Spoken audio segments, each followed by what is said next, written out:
నా స్పీచ్ ఇలాగే ఉంటుంది బోరింగ్ అని చెప్పి బాహుబలి చేయమంటున్నారు కదా. ఎప్పుడు ఇలాగే చెప్తాడు అని ఒకరోజు ఎంటర్టైన్ చేస్తా, స్టేజ్ మీద షాక్ అయిపోతారు మీరు అందరూ.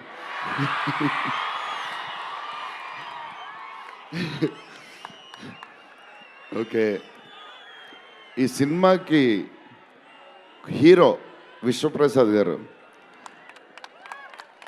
ఎందుకంటే ఇది అసలు 3 సంవత్సరాలు ఈ సినిమా తీసినప్పుడు అనుకున్న బడ్జెట్ ఒకటి, ఈయనేమో మళ్ళీ చెప్తా మారితే ఎక్కడ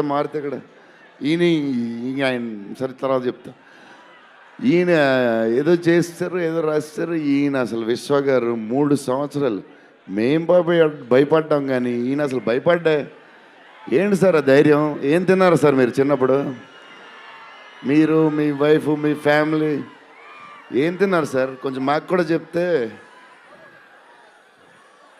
హీరో సీరియస్గా చెప్తున్నా, రాజా సాబ్కి హీరో విశ్వప్రసాద్ గారు.